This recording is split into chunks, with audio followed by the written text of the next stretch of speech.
खबर उत्तर प्रदेश के जनपद श्रावस्ती से है, जहां पर श्रावस्ती में 290 विधानसभा प्रत्याशी हाजी मोहम्मद रमजान के समर्थन में पहुंचे कांग्रेस के अल्पसंख्यक प्रकोष्ठ के राष्ट्रीय अध्यक्ष इमरान प्रतापगढ़ी ने जनसभा को संबोधित करते हुए इमरान प्रतापगढ़ी ने कहा कि कर्नाटक में एक देश की बेटी हिजाब पहनकर अगर विद्यालय पहुंचती है तो वहां सैकड़ों की संख्या में गुंडे उसे रोकने का काम करते हैं। आज उन्हें हिजाब से तकलीफ है। इमरान प्रतापगढ़ी ने कहा कि एक शेरनी सैकड़ों लंगूरों पर भारी पड़ी। इमरान प्रतापगढ़ी ने चुनाव मंच पर संबोधित करते हुए कहा कि 2014 में भिनगा आया था, उसके बाद 2022 में आज श्रावस्ती विधानसभा 290 के हरदत्त नगर गिरट पहुंचा हूं और कांग्रेस उम्मीदवार हाजी मोहम्मद रमजान के समर्थन में आप लोगों से मतदान करने की अपील करता हूं। इमरान प्रतापगढ़ी ने कहा कि जब कोई भी श्रावस्ती का व्यक्ति दर्द से परेशान होता है तो हम लखनऊ का दिल्ली में बैठकर उसी दर्द को महसूस करते हैं।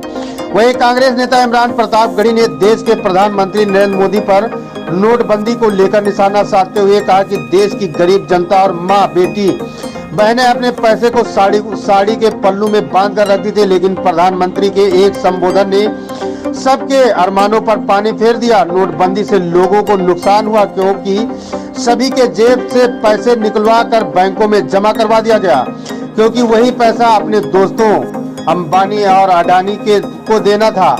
गरीबों के गुल्लक से पैसा निकालकर अडानी और अंबानी को देने का काम देश के प्रधानमंत्री ने किया है।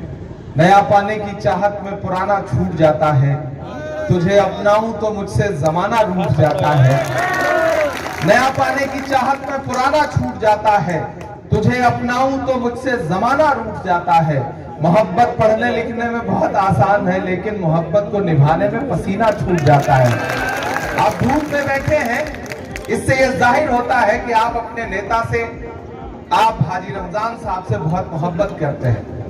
और मुझे सबसे अच्छी बात जो इस मीटिंग में आज नजर आई, जो इस सभा में नजर आई, वो ये नजर आई कि हाजी रमजान साहब को लोग धर्म और मजहब से ऊपर उठ करके मोहब्बत करते हैं। यहाँ सारे धर्मों के लोग बैठे हुए हैं, सारी मजहबों के लोग बैठे हैं, सारी जातियों के लोग बैठे हैं। रमजान साहब किसी नेता के लिए सबसे बड़ी बात यही होती है। और अभी आप बात कर रहे थे, आप भाषण दे रहे थे, तो मैंने आपकी आंखों में नमी देखी है। हाँ, लखनऊ में बैठे हुए कुछ नेताओं ने आपको जलील करने की साजिश जरूर की है, लेकिन ये श्रावस्ती है, यहाँ की जनता अपने नेता को जलील नहीं करेगी, उसे जिता करके जवाब देगी, उसे बताएगी कि लखनऊ में बैठी हुई पार्टी का कोई मुखिया ये तय नहीं करेगा कि श्रावस्ती में किसके ऊपर नेता थोपा जाएगा। ये श्रावस्ती की जनता तय करेगी कि उसका नेता कौन है। मैंने सुना अभी कुछ दिन पहले अखिलेश जी यहाँ आए थे और भाषण देते देते उन्होंने पूरे स्टेट में तो कहीं कांग्रेस को नहीं कोसा, लेकिन यहां जरूर कहा कि कांग्रेस का खाता नहीं खुल रहा है। अखिलेश जी, मैं आपको बताना चाहता हूं कि शुरुआत यहीं से हो रही है। आप गिनती करना शुरू करिए, गिनती करना शुरू करिए। मीडिया के जरिए ये जो नैरेटिव बनाया जा रहा है कि लड़ाई भाजपा और सपा के बीच में है, मैं उन्हें बताना चाहता हूं कि साइकिल तब तक खड़ी नहीं हो सकती जब तक उसे हाथ का सहारा नहीं मिलेगा। मेरे भाई, जिन्हें ये लगता है कि वो सरकार बना रहे हैं, मैं उन्हें अलग ऐलान बताना चाहता हूं कि उत्तर प्रदेश में कोई भी सरकार बिना कांग्रेस पार्टी के नहीं बनेगी, नहीं बनेगी, नहीं बनेगी। ये सच्चाई है। इस सच्चाई को तस्लीम करिए अखिलेश जी, इस सच्चाई को तस्लीम करिए। और आपने सिर्फ श्रावस्ती ही नहीं, उत्तर प्रदेश की कई विधानसभाओं में कई कद्दावर नेताओं के टिकट इसी तरह काट करके आखिरी लम्हों में जो उन्हें जलील करने की साजिश की है, उत्तर प्रदेश की आवाम देख रही है। यहाँ श्रावस्ती के तमाम लोग बैठे हैं। मैं 2014 में आया था भिनगा एक कार्यक्रम में, मुझे याद है। यहाँ तमाम चेहरे ऐसे हैं मैं जिन्हें पहचान रहा हूं। मैं आपसे 2-3 छोटी गुफ्त कर जाएंगे,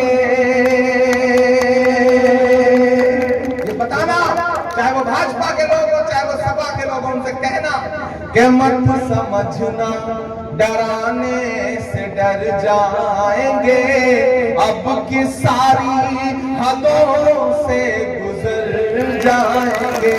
मत समझना डराने से डर जाएंगे, अब के सारी हदों से गुजर जाएंगे। मौत के नाम का खौफ देता है क्यों, मौत के नाम का खौफ देता है क्यों। मौत जिस रोज आएगी मर जाएंगे, मत समझना डराने से डर जाएंगे। हिंद के नौजवानों के दुश्मन हो तुम। दिल्ली से लेकर के लखनऊ तक की सरकार सुने, यहाँ नौजवान खड़े हैं। नौजवान किसी जाति मजहब का नहीं होता, वो नौजवान होता है, वो प्रतियोगी छात्र होता है। और आपने जब इलाहाबाद में सरकार से नौकरी मांगी तो आपके हॉस्टल के दरवाजों को बंदूक की बटों से तोड़ा गया। अभी ज्यादा से ज्यादा 2 महीने हुए हैं, उन चोटों को याद रखना। हिंद के नौजवानों के दुश्मन हो तुम, आरती और अजानों के दुश्मन हो तुम, आरती और अजानों के दुश्मन हो तुम। पहले तो हिंदू मुस्लिम के दुश्मन थे, पर आजकल तो किसानों के दुश्मन हो तुम। बड़ी सच्ची लाइन मैंने 5 महीने 4 महीने पहले लिखी थी कि अन्नदाता से उलझे हैं इस बार ये, अन्नदाता से उलझे हैं इस बार ये। मोदिया शाह हो सब सुधर जाएंगे, मत समझना डराने से डर जाएंगे। लोग आएंगे आपको समझाएंगे कि कांग्रेस ने क्या दिया, 70 साल में क्या दिया कांग्रेस ने। एक दिन मोदी जी ने पार्लियामेंट में फिर राहुल जी से कहा कि बताओ 70 साल में क्या दिया कांग्रेस ने। राहुल जी ने कहा नहीं बताऊंगा, जो बता दूंगा आप उसको भी बेच दो। बताने आया हूं कि योगी आदित्यनाथ को जब ये लगा कि नहीं ये तो पैदल भी पहुंच जाएगा हाथरस, तो राहुल जी को गिरफ्तार करवा लिया गया। लेकिन जब पूरे देश में थू थू हुई तो अगली सुबह आदित्यनाथ जी की पुलिस को इजाजत देनी पड़ी राहुल गांधी को, प्रियंका गांधी को हाथरस के दलित परिवार की मांओं के आंसू पोंछने के लिए जाने देने की इजाजत देनी पड़ी। कौन लड़ रहा है तुम्हारे मामले, कौन लड़ रहा है तुम्हारे मुद्दों पर।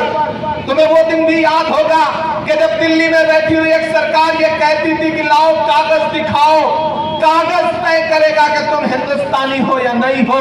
और आप गुस्से में अलग-अलग ये कह रहे थे कि फिरौन की है, नमरूद की है, फूलों से जंग बारूद की है। इस बार तो डरना नामुमकिन, इस बार तो बात वजूद की है। आप लड़ रहे थे, शहर दर शहर आप आंदोलन कर रहे थे, आपकी बहनें आपकी माएं बैठी थी आंदोलन करती हुई। याद है वो लम्हा। और एक सुबह ऐसा भी आया कि जब योगी आदित्यनाथ की सरकार के इशारे पर 21 से ज्यादा नौजवानों के सीनों पे सीधे गोलियां मारी गईं। बिजनौर, मुजफ्फरनगर, मेरठ, कानपुर, रामपुर, संभल, जमीनें लहूलुहान थी, माएं चीख रही थी, बेटों के जनाजे रखे हुए थे। मैं इंतजार कर रहा था कि पिछले 25 साल से आपकी वोट लेने वाली पार्टी का नेता अपने घर से निकलेगा और जाएगा उन माओं के आंसू पोंछने। लेकिन अफसोस अखिलेश जी अपने हुजरे से बाहर नहीं निकले।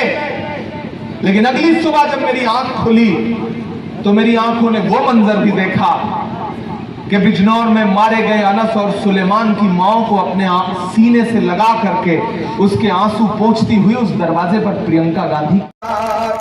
धूप बहुत तेज है मुझे पता है, लेकिन थोड़ा सा आप ताली वाली बजाते रहेंगे तो धूप का असर कम हो जाएगा। मुझे ऐसा लगेगा कि आप में वो जोश वो जज्बा बचा है कि कहाँ सोया है चौकीदार, कहाँ सोया है चौकीदार। पेट्रोल ने सेंचुरी मार ली, गैस 800 पार, कहाँ सोया है चौकीदार, कहाँ सोया है चौकीदार। चाय बेचने वाला पूरा भारत बेच रहा है, पार्लियामेंट में बोले थे प्रधानमंत्री जी ने कि बताइए राहुल जी कांग्रेस ने 70 साल में क्या बनाया। राहुल जी शरीफ आदमी है, मैं होता तो क्या देता कि अरे मोदी जी, जिस वडनगर स्टेशन पर आप झूठी वाली चाय बेचते थे वो स्टेशन भी कांग्रेस ने ही बनाया है। कि चाय बेचने वाला पूरा भारत बेच रहा है, इसी काम में हासिल उसे महारत बेच रहा है। रेल बिक गई, तेल बिक गया, बिका हवाई अड्डा। रेल बिक गई, तेल बिक गया, बिका हवाई अड्डा। सब कुछ बिकता देख के खुश हैं अपने जेपी नड्डा। जनता महंगाई की मारी करती हाहाकार, कहाँ सोया है चौकीदार, कहाँ सोया है चौकीदार। और पिछले बार धोखे से हरा दिया गया था, डर की राजनीति के साथ अधिकारियों पे दबाव डाल करके हाजी रमजान साहब को हरा दिया गया था। लेकिन इस बार श्रावस्ती वालों हर तरह से तैयार रहना, चुनाव के पहले भी और चुनाव के बाद भी वोट भी देना है और वोट की हिफाजत भी करना है और लड़के सर्टिफिकेट भी लेना है। इस बार चूकना मत। इस बार चूकोगे तो हाजी रमजान साहब के आंसुओं के साथ नाइंसाफी करोगे, याद रखना इस बात को।